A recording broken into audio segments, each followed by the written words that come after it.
အားလုံးမင်္ဂလာပါတော့1ကနေကြိုဆိုပါရစေကျွန်တော်အောင်ဖြိုးစောပါကျွန်တော်အခုဒီဗီဒီယိုမှာပေါ့နော်အဲ့တော့ဖုန်းထဲမှာရှိတဲ့ application တွေကိုတချို့ကျတော့ကွန်ပျူတာထဲမှာထည့်ပြီးတော့တင်ထားကြတဲ့သူတွေရှိတယ်ပေါ့နော်ကွန်ပျူတာထဲမှာ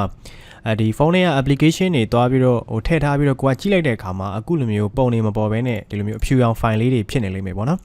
ဆိုတော့ဒီဖုန်း application တွေကိုကျွန်တော်တို့ကွန်ပျူတာထဲမှာထည့်ပြီးတော့ကြည့်မယ်ဆိုလို့ရှိရင်ပေါ့နော်ကြည့်ရဆိုတာကဟို software သုံးမှာမဟုတ်ဘူးเนาะ icon လေးတွေကိုကျွန်တော်တို့မြင်ရဖို့ဆိုလို့ရှိရင် software လေးတစ်ခုကျွန်တော်တို့သွင်းဖို့လိုတယ်ပေါ့နော်အဲဒီ software ကိုလည်းဘယ် website မှာ download ရမလဲဆိုတာလေးကျွန်တော်တစ်ချက်ပြပေးမယ်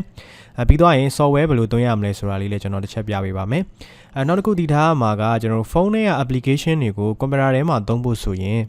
ဒါရအခုလိုမျိုးထည့်ပြီးတော့သုံးလို့မရပါဘူးအဲ့တော့ကျွန်တော်တို့ဂျားကန် software တစ်ခုလိုတယ်ပေါ့နော်အဲ့တော့အဲ့ဒီပိုင်းလေးကိုတော့ကျွန်တော်နောက်ရက်ကြလို့ရှိရင် video တက်တစ်ခုလုပ်ပေးမယ်ပေါ့နော်ဖုန်းထဲက application တွေကိုကွန်ပျူတာမှာသုံးတဲ့အပိုင်းလေးကိုကျွန်တော်တက် video တစ်ခုလုပ်ပေးမယ်အခု video ကကျတော့ဒီဖုန်းထဲက application လေးတွေကိုကွန်ပျူတာထဲကိုတင်ထားတဲ့ထည့်ပြီးတော့တင်ထားတဲ့အခါမှာ icon လေးတွေကိုမမြင်ရဘူးဆိုလို့ရှိရင်မြင်ရအောင်ဘယ် software လေးသွင်းမလဲပေါ့နော်ကျွန်တော်အဲ့လေးတစ်ချက်ပြောချင်တယ်အဲ့တော့ Google search box မှာကျွန်တော် website ရဲ့နာမည်လေးတစ်ခုရိုက်ထည့်ပေးဖို့လိုတယ်ပေါ့နော်အဲ့တော့ website တွေကလည်းအများကြီးပဲရှိတယ်ပြီးတော့လို့ရှိရင် software တွေကလည်းအများကြီးပဲရှိတယ်နော်အဲ့တော့အဲ့မှာကျွန်တော်ဘယ် website တွေသွားရမလဲဆိုတော့လေဒီ address bar မှာပေါ့www.pcphone เนาะ pcphone software view.com ဆိုတော့အဲ့ website တွေကိုသွားပေးရမယ်เนาะအဲ့တော့ pc phone software software အကုန်လုံး space မချအောင်เนาะwww.pcphonesoftware view.com အဲ့ website တွေကိုကျွန်တော်တို့ဝင်ပေးရမယ်ကျွန်တော်ဒီမှာတစ်ချက်ရိုက်ပြမယ်เนาะwww.pcphone software ပြီးသွားရင်သူက software review လို့တော့ပါတယ်နော် review.com ဟုတ်ပြီနော်ပြီးသွားရင် enter ခောက်ပါဆိုတော့ website ထဲမှာကျွန်တော်တို့ software လေးတစ်ခုရှိတယ်အဲ့ဒါလေးကို download လုပ်ပါတယ်အဲ့တော့ကျွန်တော်တို့ website ထဲရောက်ပြီဆိုလို့ရှိရင်ကျွန်တော်တို့ဒီ website ထဲရဲ့ဒီဘက်နားလေးမှာပေါ့နော် search box ရှိတယ်အဲ့မှာဘာရိုက်ထည့်ရမလဲဆိုတော့ apk ပေါ့နော် apk view apk ရတက်ရိုက်မယ်ဂျားထဲမှာ space ချပြီးတော့ view ဆိုပြီးရိုက်မယ်ပြီးတော့ရင်ဘာလုပ်မလဲဆိုတော့ search ကိုကျွန်တော်နှိပ်လိုက်မယ်ပေါ့နော်အဲ့ဒီမှာ apk view app icon များကိုတဲ့ ကွန်ပျူတာတွင်ကြည့်ရန်ဆိုတဲ့အပေါ်ဆုံးဒီဟာလေးပေါ့နော်အစိမ်းရောင်ပုံလေးနဲ့ဆိုတော့အဲ့ဒီ website ထဲကိုကျွန်တော်အဲ့ဒီ link တွေကိုကျွန်တော်ဝင်လိုက်မယ်ပြီးတော့ရင်အောက်ဖက်နားမှာကျွန်တော်ဒီမှာ apk view ဆိုတာလေးရှိတယ်direct link ဆိုတဲ့ဟာလေးနဲ့လေဆိုတော့သူက download တာလွယ်ပါတယ်ဆိုတော့သူ့တစ်ချက်ကလေးပါကလေးလိုက်လို့ကိုယ့်ရဲ့ဒီ browser က internet download manager software ကလာချိတ်ထားရဲဆိုတော့အခုလိုမျိုးပေါ်တယ်ပေါ့နော်အဲ့ဒါဆိုရင်ကျွန်တော်တို့ဒီမှာ step download နှိပ်လိုက်လို့ရှိရင် internet download manager software ကနေပြီးတော့ဒ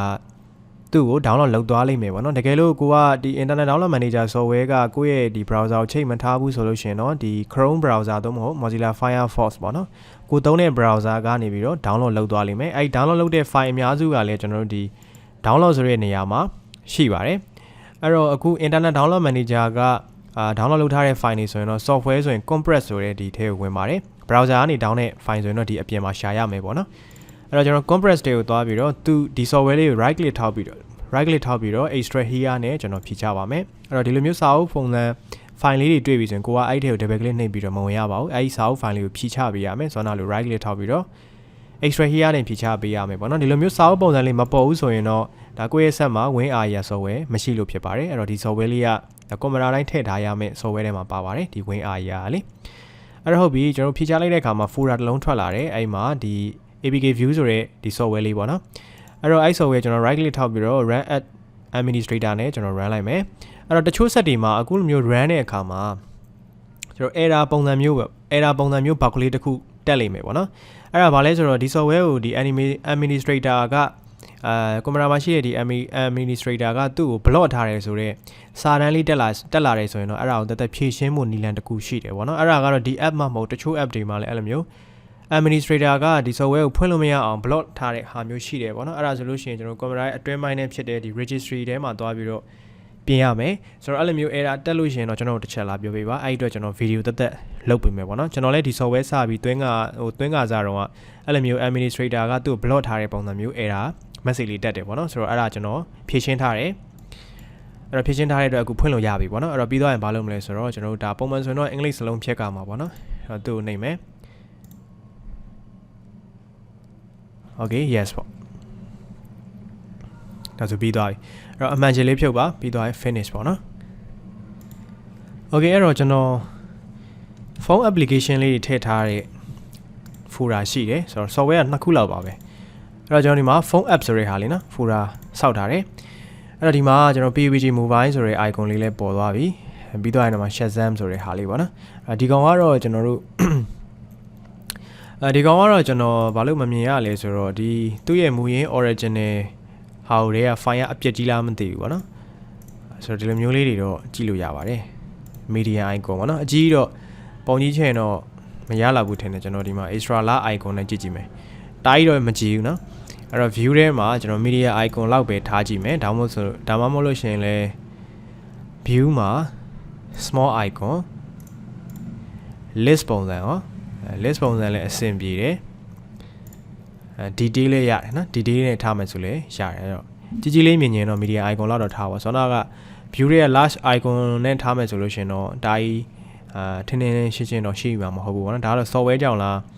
application ကြောင့် application မှာပါတဲ့ပုံကြောင့်လားတော့မပြောတတ်ဘူးအဲ့တော့ကိုယ့်ရဲ့ camera ထဲမှာဒီ software တစ်ချက်သွင်းပြီးတော့တခြားကိုယ့်ရဲ့ phone နဲ့ application လေးတစ်ချက် folder တစ်လုံးထဲမှာစုထည့်ကြည့်ပေါ့နော်စုထည့်လို့ကြည်တယ်ဆိုရင်တော့အဆင်ပြေပါတယ်နော်ကျွန်တော်ဆက်မှာတော့အခု PUBG mobile ဥစားကြီးကတအားကြီးကြီးလေးလည်းမပေါ်ဘူးပေါ့နော်အဲ့တော့ဒီ software ကပဲအဲ့လိုမျိုးအကြီးထုတ်မပေးနိုင်တာလားဒါမှမဟုတ်ကျွန်တော်ထည့်လိုက်တဲ့ application မှာပဲဖြစ်တာလားပေါ့နော်ဒါတော့ကျွန်တော်မဆက်ရသေးဘူးတခါတည်းပဲကျွန်တော် tutorial video လုပ်လိုက်တာဆိုတော့လေအဲ့တော့ရမယ်လို့ထင်ပါတယ်အဲ့တော့စမ်းကြည့်ပါနော်အဲ့တော့ဆောနာပြောတဲ့ဒီ error message တက်လေဆိုလို့ရှိရင်လည်းကျွန်တော်တို့တစ်ချက်ပြောပြပါ comment မှာလာပြီးတော့ပြောလို့ရတယ်ဒါမှမဟုတ်လည်း messenger မှာလာပြောလို့ရတယ်ကျွန်တော် video တစ်ခုတက်လုပ်ပေးမယ်ပေါ့နော်โอเคစမ်းကြည့်ပါ try ကြည့်ပါအဆင်ပြေပါစေနော်